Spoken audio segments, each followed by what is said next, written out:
Welcome to Next Level eCommerce, the webinar series where top e-commerce experts share their advanced tips and tricks. Yes. Welcome, everyone. Good to have you all here. I think good morning for everyone in Europe. Actually, our guest is already going through the night or evening, so he has to even cook for his kids in a bit.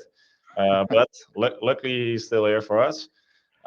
Maybe some people from the US are also here, although it would be quite late, I would say. But if you're there, then you're really an enthusiast. So let us know if that's the case. We actually have some US colleagues over, so they could be in, but for them it's morning. But welcome back. Good to have everyone here, and actually great to see people coming back as well. So if you already attended before, it would actually be great for us to know what your favorite was, and if you attended more, that's also great to hear actually for us. So my name is Jules. I'm the CS lead at Channable, so mainly in touch with all the bigger brands and retailers that we have. And next to me, we have Jochem, which is the product lead for ads. So he's basically in charge of basically getting better features and automating more for you so that you can do your work in the end better.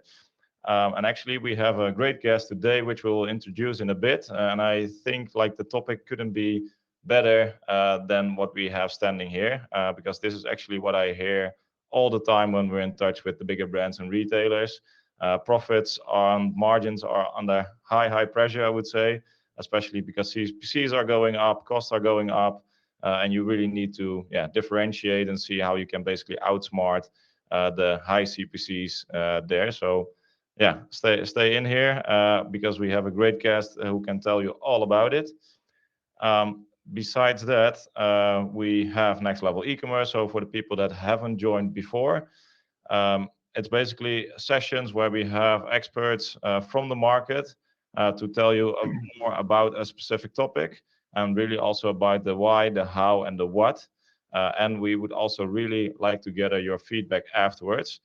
So we'll run a poll at the end to basically see what you thought of the level and how it actually was for you, so that we can improve each moment. So stay in there. That would be great to see from your end. Yes, we do have some house rules because, as I said, the day is almost over for Aaron. So make sure you're here because he is here for us as well. And he took quite some effort and time into it to get you all the insights that you actually need. So it would be great. Probably there are emails popping up or chats coming up, but make sure you're here because that's how you get everything out of there. Then there's another thing that probably people will forget. So you got to help us if that's the case, because we have a chat functionality that everyone already saw, and you see emojis popping up, which we also have. But if you have questions that you want to get answered afterwards from Aaron, please make sure to do it in the questions tab right on the right below of the webinar, because that's where you basically can place your questions and you can upvote them, and the most upvoted questions will get answered. Besides that, we do have plenty of time, but if we run out of time a bit, we will just make sure that the content is as good as possible. So if you have to leave, that's all good because everything is being recorded, which will be sent afterwards as well. No need to rush today.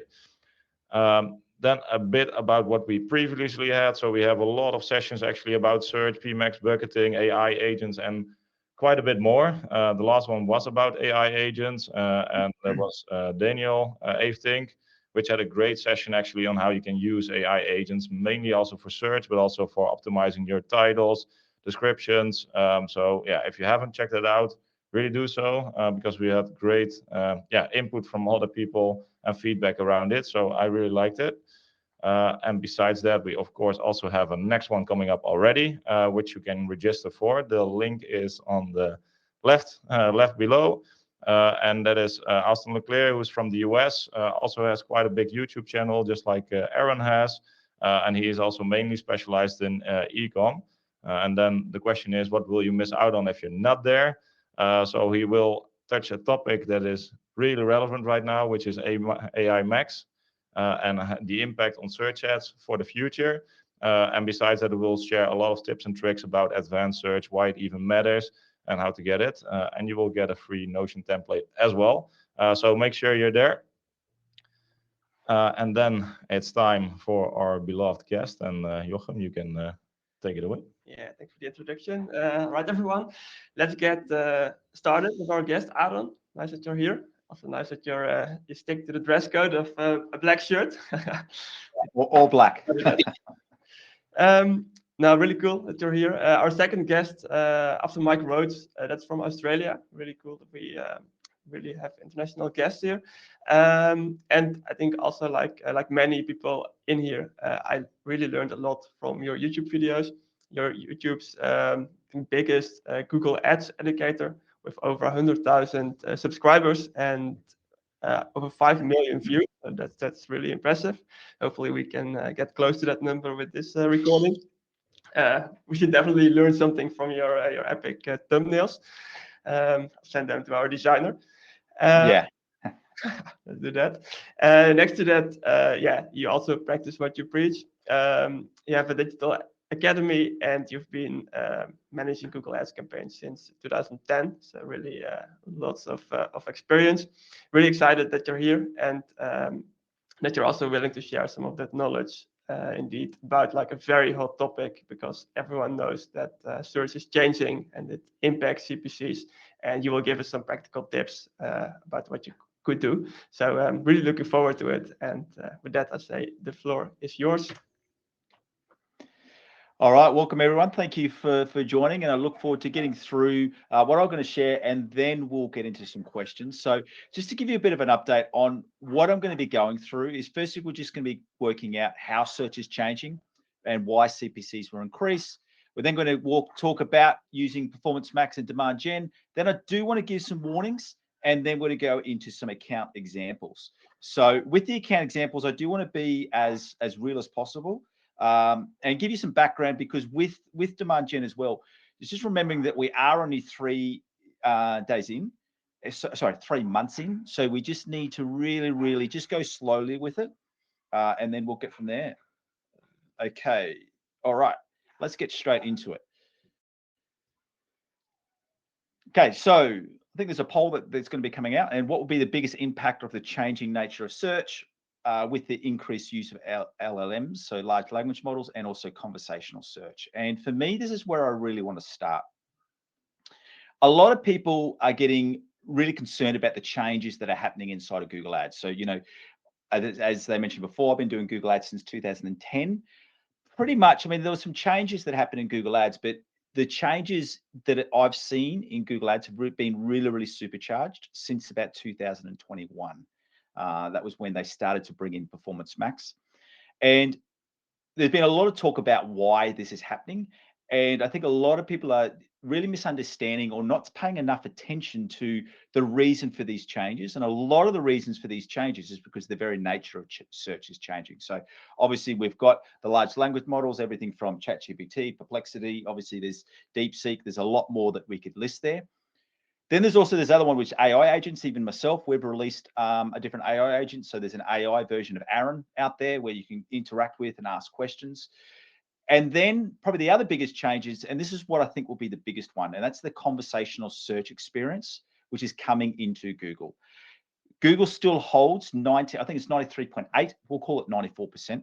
So 94% of all searches still happen within the Google ecosphere. Once they release AI mode worldwide, obviously it's released in Australia, it's released in the US already. This is really going to supercharge and get people used to using AI for search, using these models for search. But what it is going to do is it's going to severely reduce the number of placements. So what I want you to think about is when we look at this slide from here. People will do their initial searches inside of a large language model, could also be inside of Gemini, could even be inside of Google search. Then the ads or the recommendations will appear within those searches. So it will appear within those responses. But what's happening is, at the moment, inside of Google, so let's look at a Google search campaign, you'll have 4 ads at the top, 6 at the bottom.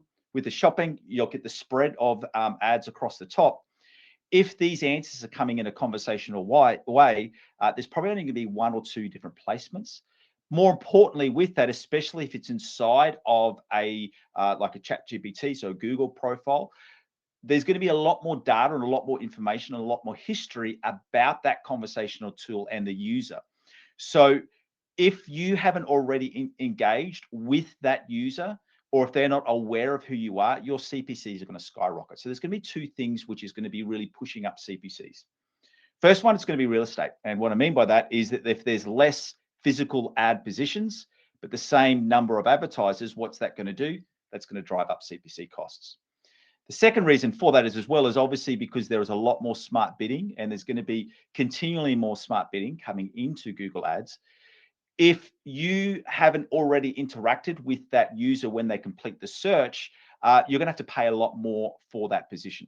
So what I really want you to be thinking about with this is that the nature of search is changing. So yes, there's changes with Google Ads, but the reason for it is because the way that people are searching is changing. Out of all the announcements that came in Google, this is probably one that was probably missed a little bit. With AI Max and with the introduction of AI overviews and AI mode, I'm not going to go into all of the data. I'm sure many of you would have watched Google Marketing Live. But it is important to note in here is that the only people that will have so to have your ads to be able to be placed within the AI overviews and AI mode, you have to be using either Broad Match or AI Max or Performance Max. So you can use Performance Max. Obviously, shopping would work in there, but for search campaigns, it's only search campaigns with Broad Max and or AI Max to be eligible into the AI placements. So whether it's AI overviews or AI mode. So at the very, very bare minimum, you're going to have to at least engage with Broad Match in order to be involved in the AI network for these responses. So what I want to really start breaking down is, and this is what I'm calling the dangers of only targeting high intent keywords. And what I mean by that is for the longest time possible, if you've been involved in Google Ads for any more than 5 years, so especially pre-2021, success with Google Ads was very much built around, we had single keyword ad groups, we had very, very tight targeting, and that purely became as a function of the way that the targeting worked. Between, let's look at an example between exact match keywords and broad match, exact match keywords and phrase match keywords. There was a real difference between the way that those two keyword targeting models worked.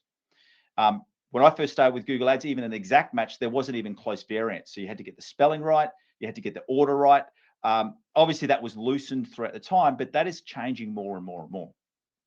So if you are only targeting super, super high intent, I'm not saying that that won't work in the future, but I'm just saying is that it's going to cost more. And obviously with CPC, higher CPC costs, that means that you're going to have obviously your conversion metrics and ROAS metrics are going to start to be blown out. So the way that you overcome this is you need to know your campaign types and understand how each campaign works. Just with the role that I've had with YouTube and Define Digital Academy, especially over the last 3 years, I've reviewed hundreds and hundreds of different accounts. And the first question that I always ask people is, can you explain to me the reason or the purpose for every single type, for every campaign that you have in your account? And I always see a red flag or an alarm goes off for me when I'm reviewing an account, and I just see a whole heap of campaigns. And as a business owner or as a Google Ads specialist, you should be able to clearly explain the objective of every single campaign that you have. And it needs to be more than I just thought that this would be a good idea, or we haven't seen. And another big time, sometimes you'll get the situation where you go, well, this first Performance Max campaign isn't working, so we're going to add another Performance Max campaign. That's not the way that you solve these problems, because fundamentally, with Performance Max, if you've got an underperforming Performance Max campaign, it's letting you know that there's something wrong with your conversion tracking, with your targeting, with your messaging, with your landing page, with your offer. There's a reason for why that campaign is not working. So what you first need to understand is how the campaigns work, so then you know how they interact with each other. So first thing I'd just like to highlight, obviously there's a big thing that we've got in here, but I just really wanted to focus on Performance Max and Demand Gen because they're the new ones. The big thing I want everyone to remember with Performance Max is Performance Max is designed to generate more conversions. So for me, the best Performance Max campaigns are always the ones that are built on top of highly converting search and shopping campaigns. So I'm really, really big on this, that for me, Performance Max is not a starting campaign, it's a secondary campaign. It's a really important campaign, but you don't engage it until you've first got ad copy that converts, you've got, your offer converts, your keywords that convert. Because remembering that Performance Max, and I'm going to show you some examples soon, is that with Performance Max, you can't outspend your way out of a bad campaign or a bad account structure. So with Performance Max, the best way to engage Performance Max from my data and all of the accounts that we've seen is then where it sits over the top of a high performing search and or shopping campaign. Now for Demand Gen, what you need to remember with Demand Gen is unless you've got a really, really good level of creatives, generally you would use Demand Gen as a secondary campaign again. And this comes off the back of a lot of brands and businesses, they can get some conversions. Where they find the pain point or where they find the problem is that they can't scale. So they can get success up to a certain level. For some people, they can get stuck at a spending level. Other brands, they can get stuck at a profitability level where they just can't break through a level of profitability in order to scale further. When you look at scaling in Google Ads, you can search the internet, you can go through Reddit, you can go through YouTube, all of these things for different strategies. But fundamentally, there's only two ways that you can scale any Google Ads account. You've got two levers or two mechanisms. The first thing is that you spend more money where you're getting good results. So you've got successful search, shopping campaigns, even potentially successful Performance Max campaign. You can put more budget into those campaigns, but at some stage, you're going to hit what I call CPC resistance. And what CPC resistance is that is when you look to increase your budget. Let's say you increase your budget by 20% and your CPCs go up by 30% or go up by 35%. So you can no longer scale just by increasing your budget. So your only other avenue or only other lever for scaling is to reach out to colder audiences. And that's for me where Demand Gen comes in. You're reaching out to colder audiences, you're reaching out outside of the search, and you're reaching outside of the shopping networks. So you're going for a different type of traffic. So what the account structures that I'm about to take you through, if you can just remember it in those two formats, that if we want to scale, there's only two options that we have to scale. Firstly, we increase the budget. When we can no longer do that profitably, we have to start reaching out for colder audiences or advertising on new platforms. All right. And that's where I build out what we call the bottom-up funnel. So most e-com brands and businesses can get this right, the bottom of the funnel. So they can get functioning search and shopping campaigns. When you get that happening, then you can reach out to Performance Max. I make no mistake, that is very, very clear as to why I've got Performance Max, as I mentioned before, because I want to maintain my bottom of the funnel with search and shopping because we've got better control. Then from there, we can add in Performance Max. You may want to add in Dynamic Search or AI Max, as it's going to be called soon. And then obviously, if you need to go up further, it's Demand Gen video and display. All right. The other thing that you need to think about with this is that you need to also make sure that you are changing your messaging and remembering that you're speaking to different people at different parts of the buying journey. So when we talk about our search and shopping campaigns, especially for search campaigns that are targeting specific keywords, it's all just about what I call selling and removing friction. They're ready to buy. They're giving a high intent search. We just need to make sure that when they get to their website, we've got an offer that's enticing and we've got a checkout process that is easy. If we don't get it on the first session, we're also making sure that we have a good follow-up process to complete that sale. When we're moving into other campaigns, Performance Max, video or AI Max, there's a little bit extra. They could be a little bit further away from buying. That's when we're really looking at reinforcing the why. And then when we get to the top of the funnel, that's where we're saying, we're introducing ourselves and saying hello. So we're introducing ourselves, educating about our products, why we're different in the market, and that will look different for every brand, but that's the flow that you're running through. All right, so one thing, and we'll come back, and I just do want to ask this quickly. I'd like to know who's used Demand Gen before. All right, I want to give some warnings about Performance Max and Demand Gen. I mentioned this before. Let's firstly start with Performance Max. For e-commerce, I've noticed this time and time again. The screen shares that you've got in here, I do need to make it clear that I don't manage each of these accounts. These are both e-commerce brands that I'm in the really early stages of doing a review and doing some coaching with them. We've got to really look to restructure their whole account. But the one thing that these campaigns both have in common is that they're spending over 80% of their budget on Performance Max. And this is something that I see time and time again. E-commerce brands that rely on Performance Max for 80% or more of their spend, if their structure is not right, with no separation between top of funnel, middle of the funnel, bottom of the funnel, you cannot spend your way out of trouble with Performance Max. For this one, this top one, this brand has got 11 different Performance Max campaigns. They've scaled their spend to over $700,000 a month.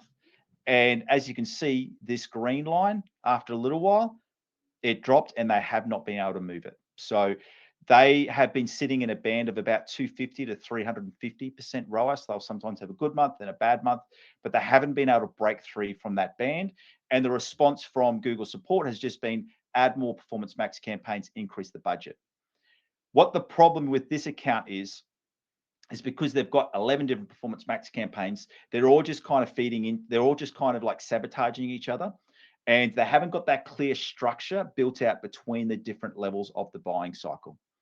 Once again, with this one, the bottom one, they've got a smaller budget, but they've got 5 different Performance Max campaigns. And then they were performing okay. But as soon as they started to scale, they haven't been able to, once again, break free from that ROAS. So what I would just really, I guess, probably let you know with Performance Max and Demand Gen, the message that comes across, like I like these types of campaigns, so don't hear this wrong, but the message that's coming across from Google is very much that these are the solution to your problems. They are great tools and great campaigns, but fundamentally, if you don't have your structure right and your conversion metrics right, and your ad copy messaging right and your strategy right, just throwing money at the problem is not going to solve it. So that's, hopefully that's given you some, I guess, comfort to know that just throwing money at the problem is not going to solve it, even in this new AI age. All right, some things I just wanted to let you know, especially for Demand Gen. I'm going to give you some real life cases as we go through it really soon. But I know Demand Gen has been around now for longer than 3 months, but the reason why I'm saying is in its current form, it is only 3 months old. February and March, when it comes to a new campaign type that gets released inside of Google Ads, I generally don't touch it for the first 6 months. And the reason for that is that the way that Google release new campaign types, they do a private beta testing, and then they release it to the public. And for me, that's the second round of beta testing. It's just that you're paying for it. So through February and March this year, they made some really significant changes to Demand Gen. And I actually saw this as now it is ready to use. And the changes that they made, as you may be aware, is they allowed you to have different placement controls over, so you could have a shorts only campaign, in feed, in stream, you could have a display only campaign. So what this allows you to do is to run through and start testing these 3 core elements: where your ads appear, so the placements, who the ads appear to, the audiences, and what are they seeing, the creatives. Now, it's taking time. It takes some time to get that right, but that's where I see the power of Demand Gen, that when you can get those 3 rights, right placement, right creative to the right audience, that's when you can see some power in with Demand Gen. Okay, let me give you some account examples in through here. And what I did want to let you know is that we're still very much in a testing cycle of Demand Gen. I'm going to start to give you some examples of Performance Max, which we're really, really confident with that strategy, because I'm going to show you the results. When it gets to the demand gen side, I do want to give you some examples of campaigns that haven't worked, obviously to help you potentially not make some mistakes. All right, let's firstly start with an e-commerce one.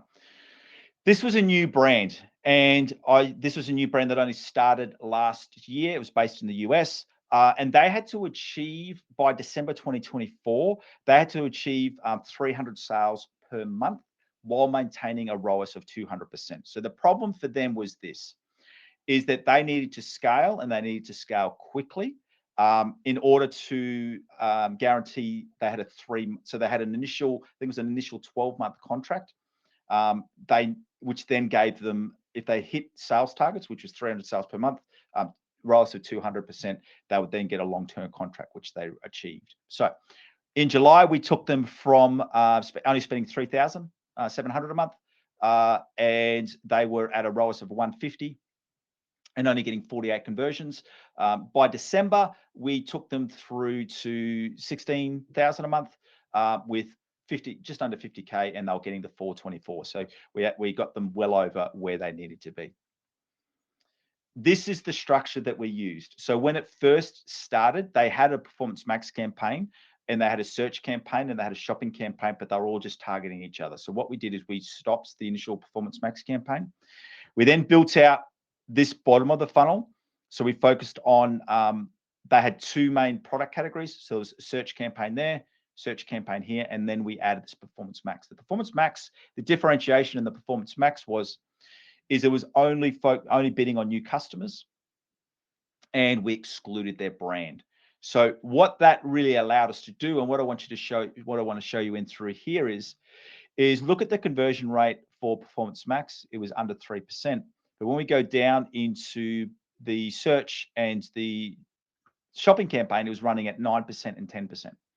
The other thing I want you to notice in through here is the bottom of the funnel shopping campaign was, it was above the actual total revenue from the Performance Max campaign, even though it was on a really, really significantly lower spend. This is what I call the bottom up funnel. When you get it working right, what you're actually doing and what you're using is you're using the Performance Max we use the Performance Max campaign in this time to really go through and find new people, and then we're cleaning up and really heavily targeting the people who had already engaged with the ads in search and shopping. So what happened from there is PMAX allowed the volume with a lower CPC than search. So what we were doing from there is that we were using PMAX for the volume so that we could then get them into our buying funnel, and then we're closing the deal with search and shopping.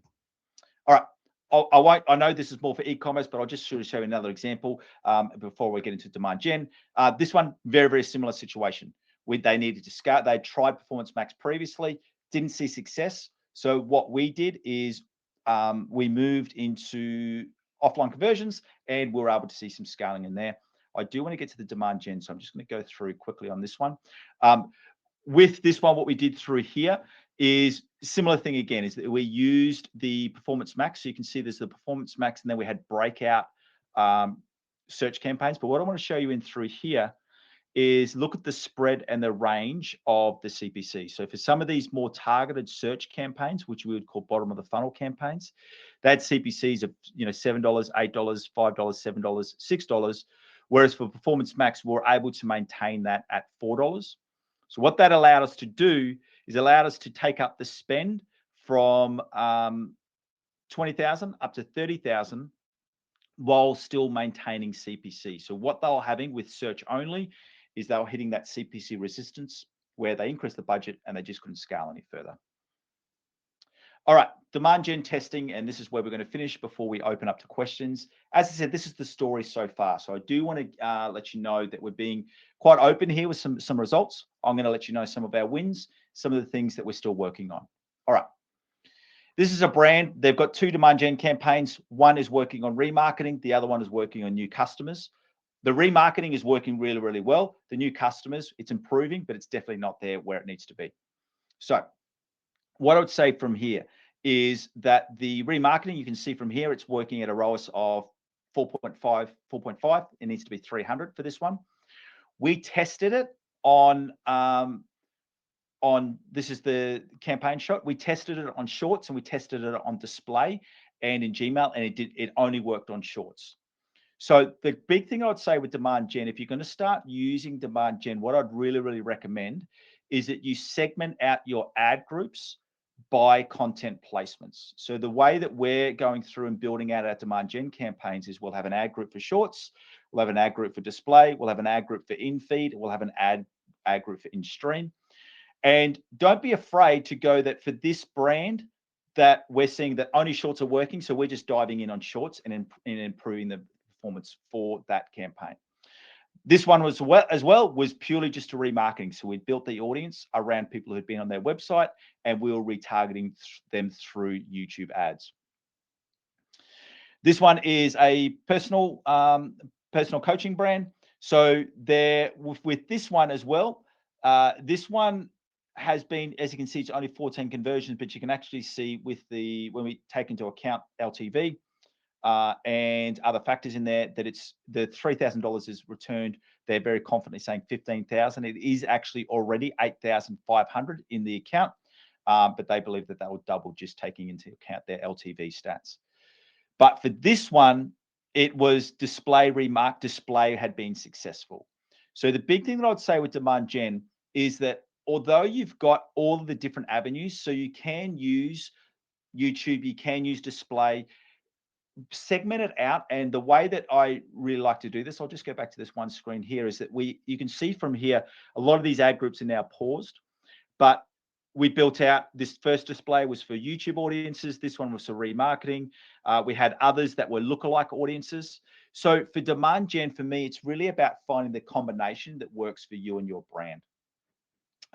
So that's what I would say in with Demand Gen. But the big thing I'd really like to highlight with Demand Gen is that I wouldn't be investing any more than 5%. In some cases, you may want to go 10% until you're really confident. So just run it slowly, slowly build up until you get some more confidence with it, rather than just throwing the whole budget weight behind a campaign that you're not 100% sure with yet. Alrighty, so that's what I've got. So I think you've got some questions in there. So I'll just take a quick drink and you can start the questions coming through. Nice. Thank you, Aaron. Thanks a lot, Aaron. Yeah, really great to hear. And I think you had some really good examples.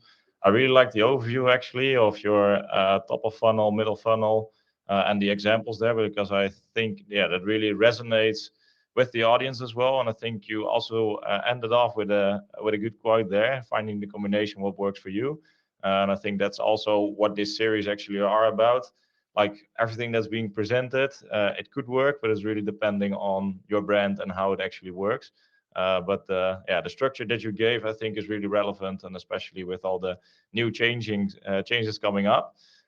So as the audience can see as well, we already put some polls in there to basically learn a bit more what you wanted to get out of it, what the level was, and if you were all good for it. So please help us out, because this really helps us to get this to the next level as well.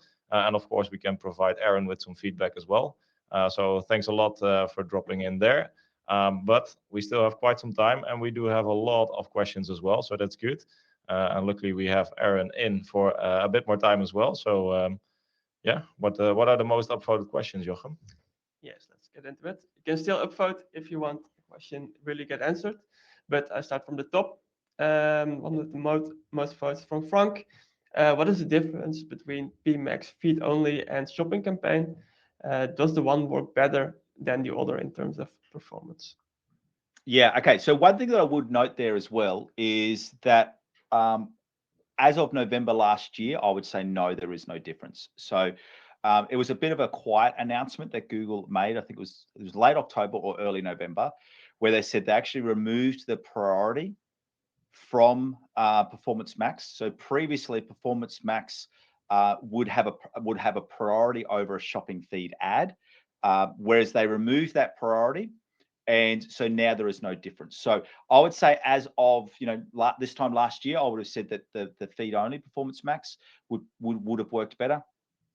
Whereas now we're not seeing any difference between the two. I would actually recommend going with a shopping campaign, just because then 100% that spend is going on the shopping feed and the shopping network. Another side point that I'll mention there is that obviously Google made that announcement that they'd removed the priority, but they never made the announcement that there was a priority there. We could see it in the data. I believe that same thing is happening right now between demand gen and display. As of last year, we saw display very, very quickly on some of our campaigns. We saw two things happen. One, we're getting on some of the larger accounts, we're getting recommendations from Google that this demand gen was operating better for remarketing, which we hadn't seen in any of their documentation. And when I quizzed them on it, they couldn't give me a direct answer. But then very, very quickly, we started to see across 3 different accounts the performance of display drop down.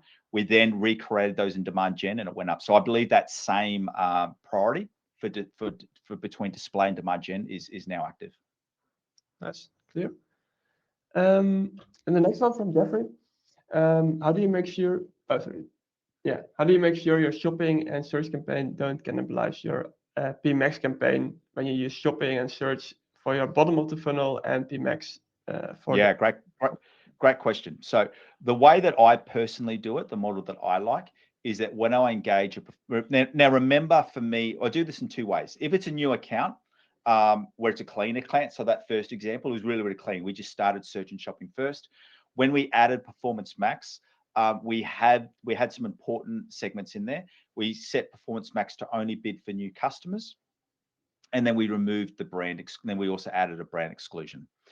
If you've got a current account where you have search and shopping and Performance Max or targeting new and existing customers, you just can't make that change. So the way that I do it from there is I firstly switch the shopping campaign over to a high priority in the feed. So then I know my shopping campaign is going to start taking the priority. I then build out my exact match keywords inside of that search campaign. Because one thing we do know in terms of keyword prioritization, the way in terms of Google's documentation, if someone searches a keyword which is closer to the exact match keyword, the search campaign will get precedence over the Performance Max. And then what we do is once we're really, really confident, and this can sometimes take 3, 4, 5, 6 months. Once we're really, really confident that the search and shopping campaign is taking what I call the load away, and the way that you're looking at is that you'll start to see Performance Max, the CPCs dropping inside of Performance Max. You'll also start to see the volume starting to go because it's going for new audiences. And when you've got that confidence going, you can then switch it over to target only new customers. Right. Also on that too, I just got an update as well. They're about to release some new acquisition settings for all campaigns. So it's going to, at the moment, let me just get this right. I'm just pulling it out on my phone. They're actually going to give new customers, win back customers, or you can set customer acquisition cost, purchase conversions, or purchase values inside of acquisition settings. All right. That's news of this week. Someone sent it to me a screenshot last week. I haven't seen it inside of my accounts, and I haven't seen an official. So you must have just got part of it an early beta. But they are going to be updating their acquisitions across all campaigns. Okay. Nice. Then a question from Simon. What's your take on having multiple PMAX feed-only campaigns with the exact same feed, but the target ROAS is different? Okay. Let me preface with it. I'm not saying it doesn't work, but generally I don't like it. And let me explain the reason for why I don't like it.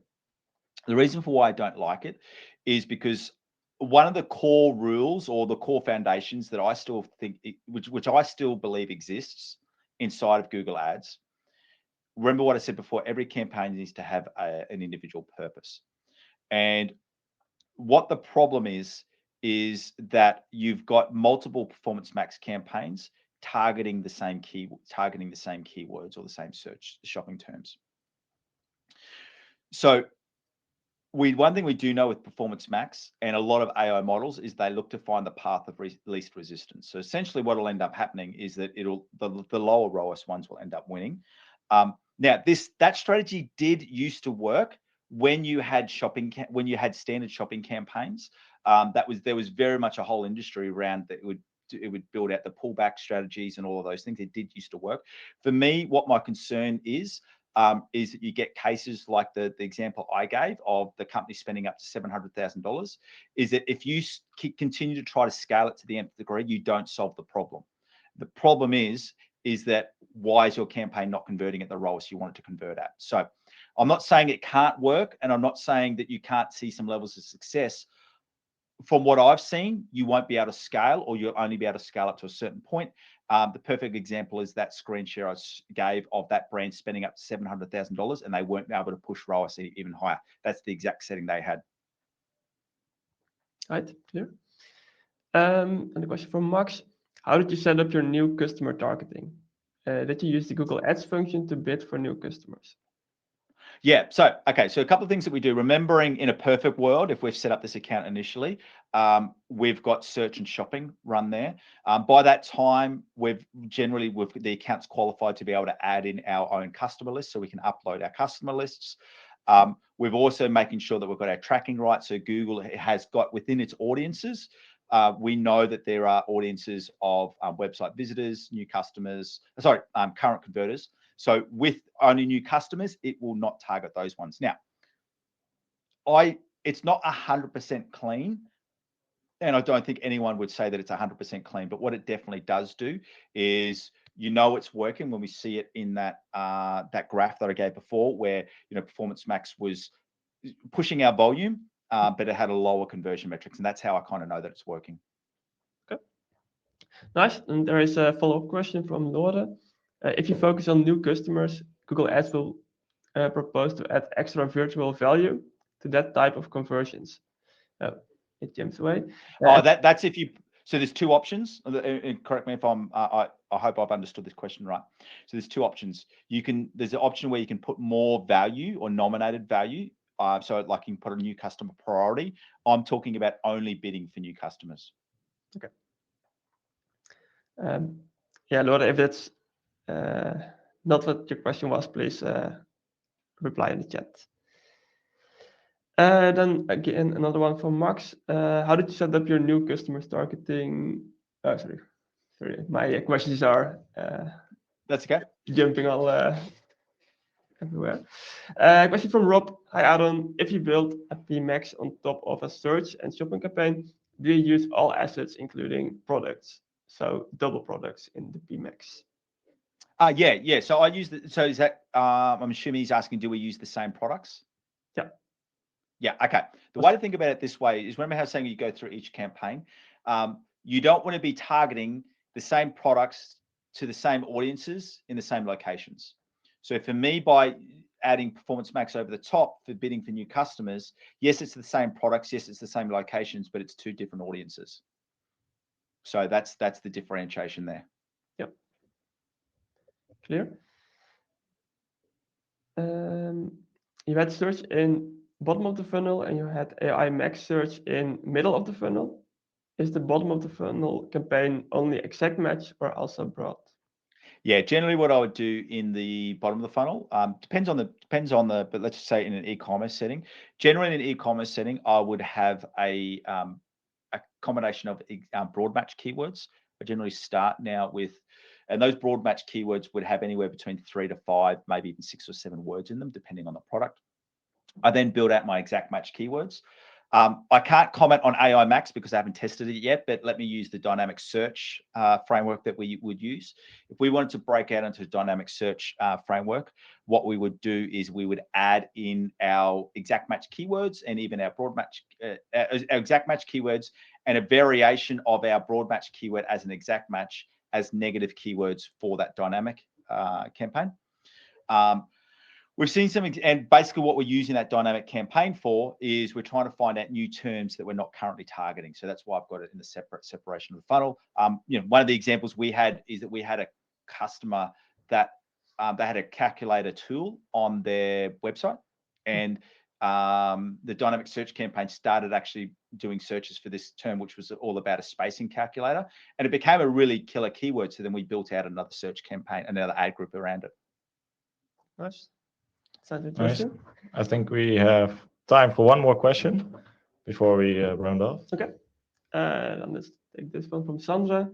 Do you think it's still worthwhile to make a campaign for non-branded search Currently, we only use search for branded search. We now use PMAX as a replacement for non-branded search. Personally, I like non-branded search campaigns for e-commerce. Going back to the previous comment there before, is that then we're using Performance Max for reaching out for new sort of terms. The reason why I like non-branded search for e-commerce, especially if you're dealing with a product that has some very, very unique selling points. Now, this can become really, really important. Let me give you an example. A client of ours was actually baby earmuffs company. They were the first one to the market, and they then, after they were about for 3 or 4 years, some cheaper alternatives came into the market, and they started losing profit share. We were able to rebuild up that profit share through targeted search campaigns. And the reason for it was that they were the only brand that met the European and USA hearing safety standards. So we made sure that appeared in the headlines and in the descriptions. And that's what I like about search campaigns in a non-branded sense, is that you can control the ad copy. So we actually pinned in one headline and one description to make sure that appeared on every ad. So that's why I still like non-branded search. Nice.